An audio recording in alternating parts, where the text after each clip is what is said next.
a $123 million mansion on the Palm, a Manchester United legend hiding in a bunker during missile strikes, an Afrobeats superstar whose father is worth nearly $1 billion, and a Nigerian-born financier whose firm just got swallowed by BlackRock in a $12.5 billion deal.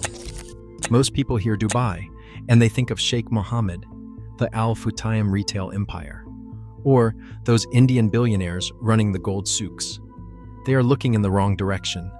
Behind the tinted glass of Emirates Hills, inside the private compounds of Barari, and up in the penthouses of the Palm, a different kind of money has been moving in. Black money. Serious black money. We are talking oil barons from Lagos parking hundreds of millions in the desert, Premier League icons running from the UK taxman, Grammy winners buying property between sold-out tours, and African-American moguls cashing in on a zero-income tax regime that does not care where your passport was issued. Dubai is not producing these fortunes. Dubai is collecting them. These are the 7 richest black families with serious footprints in the city. And wait until you see number 1, because his firm manages more infrastructure capital than most countries have in reserves. Number 7. Akon and the Thiam family. Source of wealth, music, crypto, and African energy deals. Estimated net worth around $80 million. Aliaone, Thiam, known worldwide as Akon, is the blueprint for how black entertainment money quietly pivots into Gulf infrastructure capital. He built his original fortune the traditional way, with music sales in the hundreds of millions. Convict music. He discovered Lady Gaga before she was famous, and he signed T-Pain. That was chapter 1. Chapter 2 is where Dubai enters the story. For years, Akon has been flying in and out of the UAE, cultivating relationships with Gulf investors for his ambitious Akon City project on the Senegalese coast, and pushing his crypto venture, Akoin. He shows up at Dubai conferences, he attends Expo, and he goes to every crypto summit where a sovereign wealth fund might be in the room. Akoin has explored partnerships in the UAE, which makes sense because Dubai has built one of the most aggressive virtual asset regulatory frameworks on the planet through VARA. His brother Thiam runs music executive operations. The extended family moves between Atlanta, Dakar, and increasingly Dubai. Akon City has hit delays, and the project has its skeptics. That is a fair conversation, but the Dubai pipeline Akon has built is very real. He represents the bridge model of black wealth in the UAE, not necessarily as a resident, but using the Emirate as the capital raising base for African projects that Western banks will not touch. Number 6 is the Ferdinand family. Their source of wealth is Premier League football, broadcasting, and youth sports. Their estimated net worth is 60 to 75 million pounds. In August of 2025, Rio Ferdinand and his wife Kate packed up their family and moved to Dubai, settling into a villa in Barari, the ultra-exclusive greenbelt community favored by wealthy Britons leaving the UK. UK media reported the property cost £6.5 million. Rio Ferdinand built his fortune at Manchester United, spent a decade as the lead Premier League pundit on TNT Sports, and created businesses including Football Escapes, youth coaching, and his Rio Ferdinand Presents media brand. What makes the Dubai move different is this. Rio left TNT Sports in May of 2025, and on LBC he spoke plainly about the reason. He named UK tax policy under the current Labour government and what he called the collapse of British public services. He said if the NHS and the infrastructure were working, people would not mind paying the tax. They are not working, so he left. That moment was a black British multi-millionaire openly engaging in tax arbitrage on national radio. In Dubai, the household is Kate, their 14-year-old daughter Tia, and their 2 younger children, Cree and Shay. Rio's older sons, Lawrence and Tate, remained in the UK to pursue professional football, with Lawrence signing his first professional contract at Brighton. Football Escapes was already operating in Dubai before the move, so the business infrastructure was waiting for him. Then 2026 became dramatic. Rising tensions between the United States, Israel, and Iran sent missiles and drones over the United Arab Emirates. On his podcast, Rio described taking his family down into the villa basement, calling his studio their bunker. The family reportedly temporarily relocated to their property in the Algarve in Portugal until things cooled off. The Dubai chapter is real, but volatile.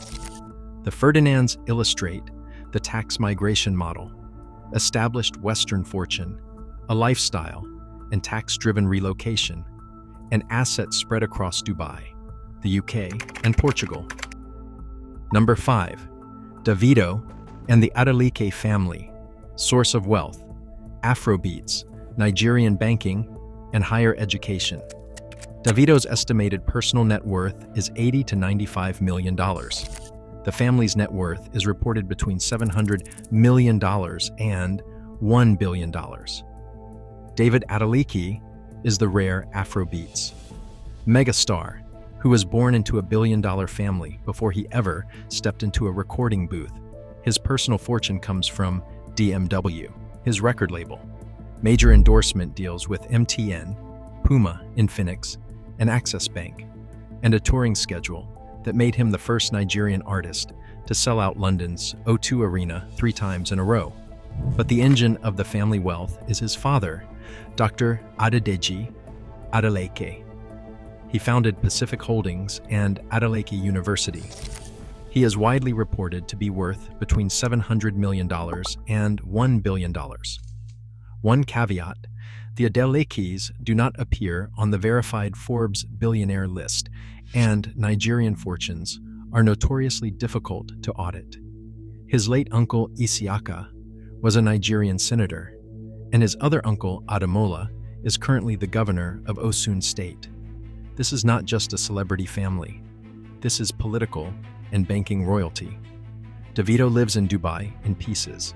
He performs at New Year's Eve events, he attends fashion weeks, and he hosts parties.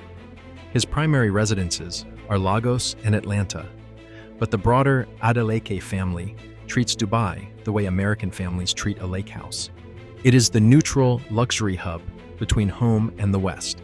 The Adelekes represent the dynastic plus celebrity model, old Nigerian banking and oil money layered with a global pop superstar son. Number 4. Burna Boy and the Ogulu family. Their source of wealth is global Afrobeats touring, recorded music, and endorsements. Estimated net worth clusters between $35 million and $90 million, depending on which Nigerian outlet is doing the math. Damini Ogulu, who performs as Burna Boy, has become the most commercially powerful African artist of his generation. The higher net worth figures floating around Nigerian media should be read as aspirational. What is verifiable is the trajectory. He is a Grammy winner for Best Global Music Album for Twice as Tall. He has sold out stadium tours across Europe and North America.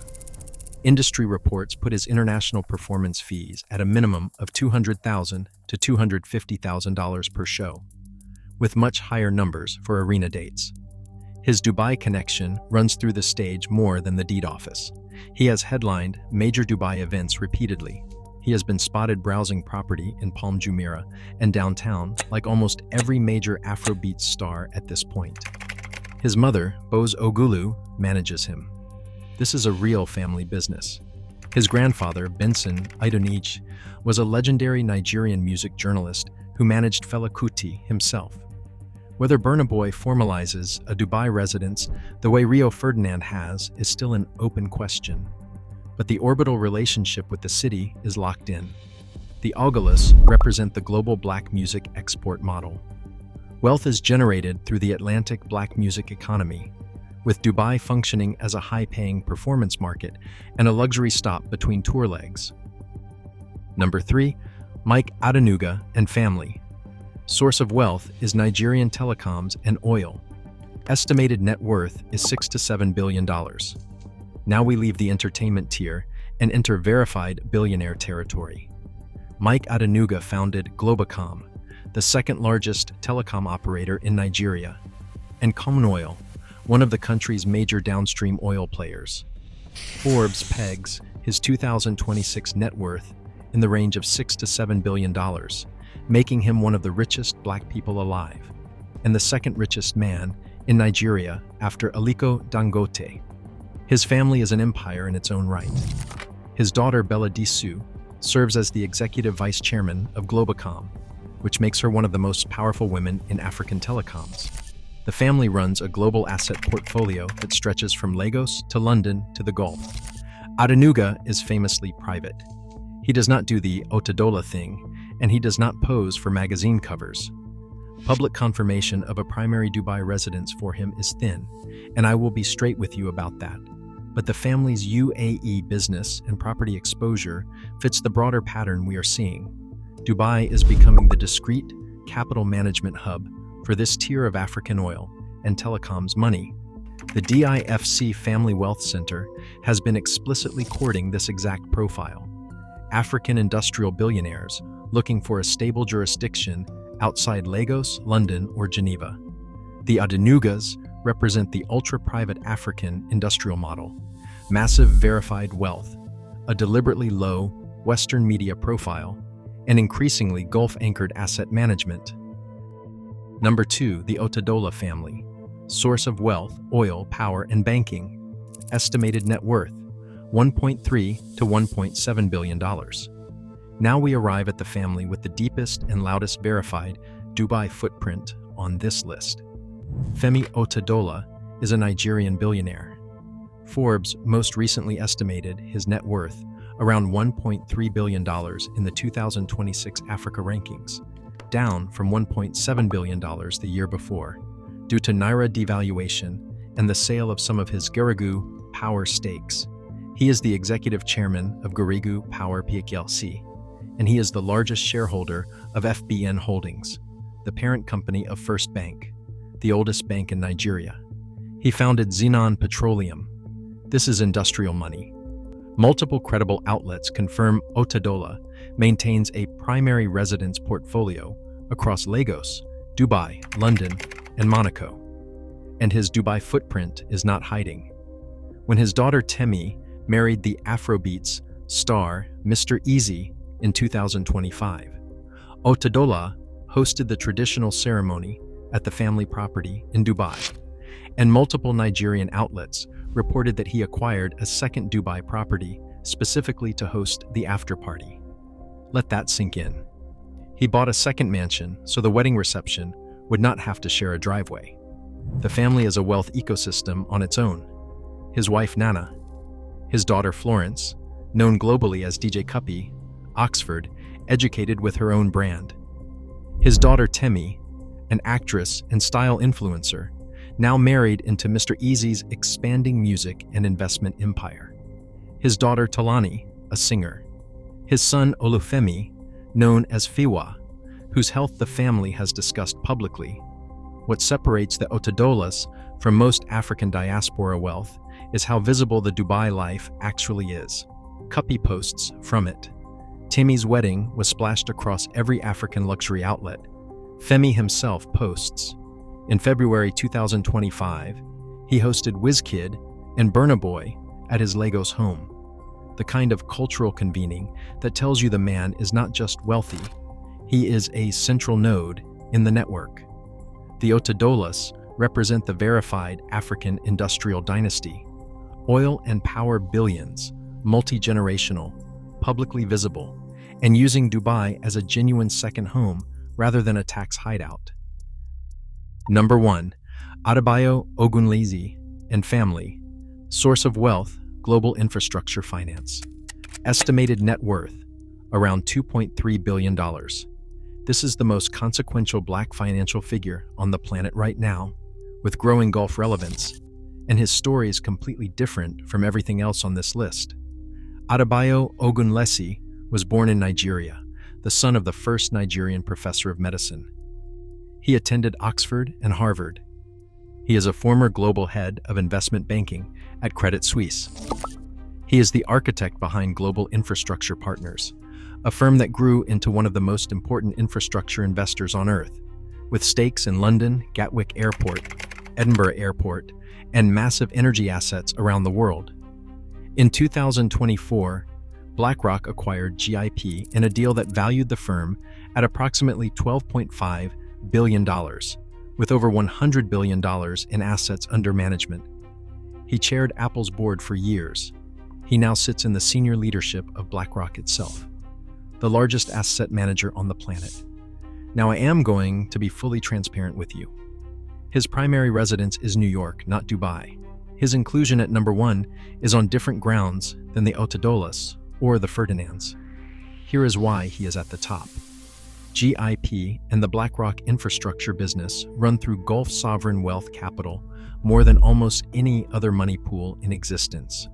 Mubadala, ADQ, the broader Abu Dhabi and Dubai sovereign investment apparatus.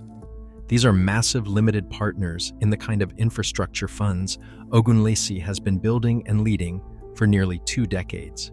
His professional center of gravity is increasingly Gulf-anchored, even if his bedroom is in Manhattan. The Ogunlesi family represents the institutional finance model. Not flashy, not residential, but structurally embedded in the financial architecture that allows Dubai and Abu Dhabi to function as global capital hubs in the first place. He is not buying a mansion on the Palm. He is financing the airports, the power grids, and the pipelines that make the Gulf economy run. So there you have it. Akon using Dubai as a fundraising bridge, the Ferdinands running from the UK taxman, and then ducking into a basement during missile strikes. Davido and the Adelekes flexing banking dynasty and energy. Burna Boy's stadium money flowing through the palm. Adenuga's quiet telecom billions. The Otedolas throw wedding parties that need a second mansion to host them. And Adebayo Ogunlesi, the Nigerian-born financier whose firm quietly holds the keys to the Gulf's infrastructure future. Here is the honest takeaway. Dubai is not producing black billionaires the way Lagos, Atlanta, or Johannesburg are. What Dubai does is collect them. It pulls black wealth from Nigeria, the UK, the United States, and Senegal into a single low-tax jurisdiction with the family offices, banking networks, and lifestyle amenities to keep them parked there for generations. Which of these families surprised you the most? Was it the Otedola wedding spending, the Ferdinand bunker drama, or the sheer institutional power of Adebayo Ogunlesi? Let us know in the comments. And if you want deep dives on any of these stories, from the Akon City saga to the next wave of African wealth moving into the Gulf, hit subscribe, and we will see you in the next one.